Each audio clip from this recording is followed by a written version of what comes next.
Hello, જય શ્રી કૃષ્ણ, જય દ્વારકાધીશ બધાને. કેમ છો? તો જો આજે નવી રેસીપી લઈને આવ્યા છીએ, મોતીચૂરના લાડવા. આજે આપણે ઘરે બનાવવાના છીએ, તો હું કેવી રીતે બનાવું ને એ તમારી સાથે શેર કરી. તો હાલો આપણે મોતીચૂરના લાડવાની તૈયારી કરી.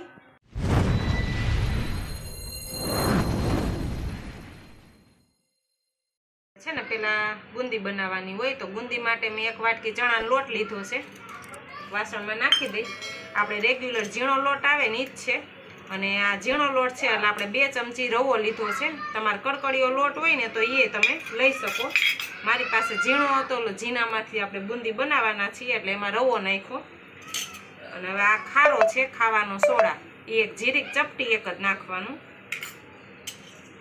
અને આ મીઠું છે એક જ ચપટીથી એ ઓછું, જીરીક થોડુંક જ નાખવાનું, એટલે આપણે છે ને ગળાશ બહુ વધારે ન લાગે. મીઠાઈમાં થોડુંક મીઠું નાખીને તો સારું. અને આપણે આ ફૂડ કલર લીધો છે, એ એક ચપટી એક કલર. હવે આને છે ને પહેલાં આપણે બધું મિક્સ કરી લઈ.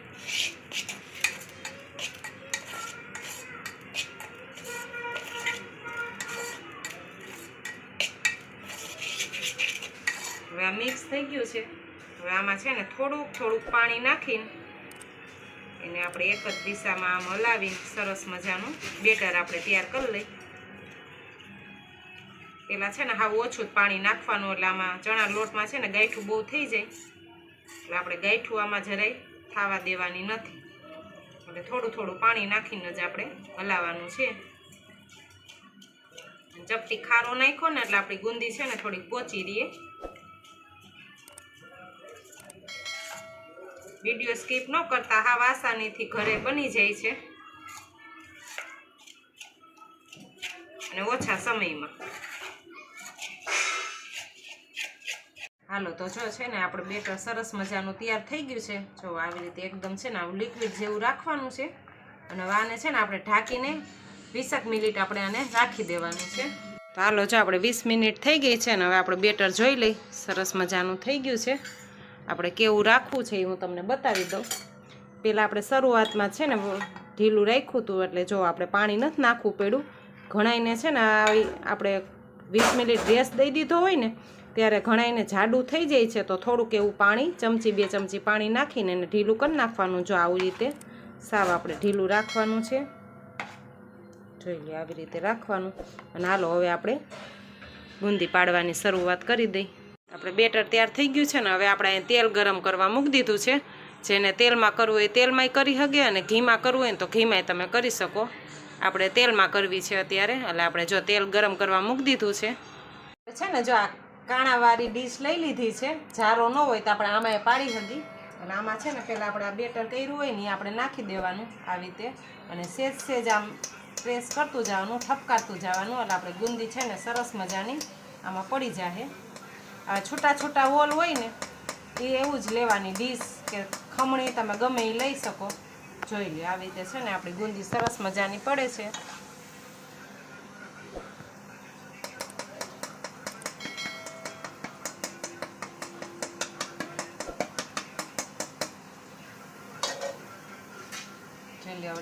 છૂટી સરસ ગુંદી પડી છે આપણી.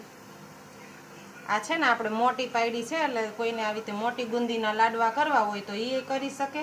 અને આ જ ગુંદીમાંથી આપણે મોતીચૂરના કેમ કરવા છે ને એ તમને હું આગળ બતાવીશ, એટલે તમે સ્ક્રીપ ન કરતા. થોડીક ધીમે છે ને આને ક્રિસ્પી થાય ને ત્યાં લગીને આપણે તરવાની છે. તો હાલો, જો આપણે સરસ તૈયાર થઈ ગઈ છે ને હવે આને આપણે લઈ લઈ. આપણે આ ચા ગાળવાની ગળણી હોય ને એમાં પહેલાં નાખી દેવાની, એટલે છે ને તેલ આપણે બધુંય સરસ નીતરી જાય.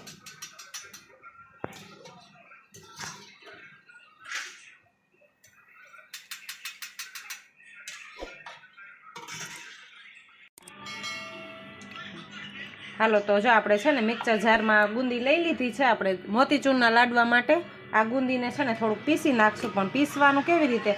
આપણે ચાપ ફેરવીને આવી રીતે રેગ્યુલર એમ નહીં ફેરવાનું, પણ આપણે ઊંધી ચાપથી આને પીસવાનું છે. તો આપણે પહેલાં છે ને આને પીસી લઈ સરસ. થોડીક જ વાર 1 થી 2 જાટા રાઉન્ડ લેવાનું છે.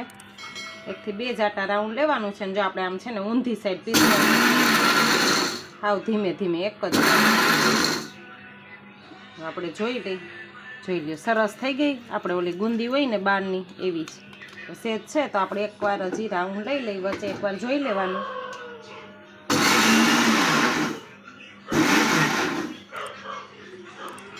હાલો આપણે છે ને જો જે વાટકીથી ચણાનો લોટ લીધો હતો ને એ જ વાટકીથી મેં ખાંડ લીધી છે. આટલો મેં ઓછો ભર્યો છે. તમારે વધુ ગળ્યું ખાતા હોય તો સેજ વધુ રાખી શકો. હવે આપણે છે ને આની ચાસણી લેવાની છે. તો આપણે આ પહેલાં તપેલી લઈ લીધી છે, એમાં આપણે આ ખાંડ નાખી દઈ અને જેટલી આપણે ખાંડ નાખીને એનું અડધી વાટકી આપણે પાણી નાખવાનું છે. હાલો આ અડધી વાટકી પાણી નાખવાનું છે અને હવે આપણે ચાસણી છે ને કરવા મૂકી દઈ.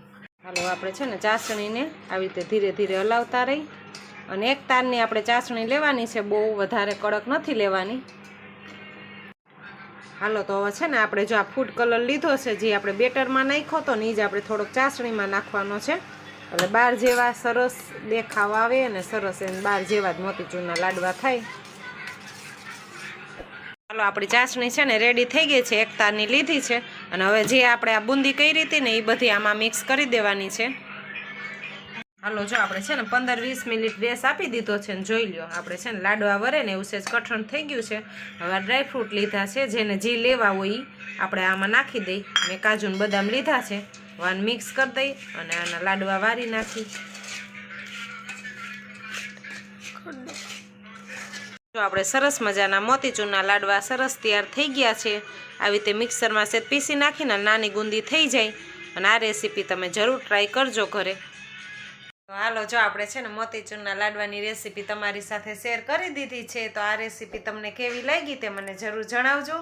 મારી ચેનલમાં નવા હોય તો સબસ્ક્રાઈબ કરી લેજો, લાઈક કરજો, શેર કરજો. જય શ્રી કૃષ્ણ, જય દ્વારકાધીશ બધાયને.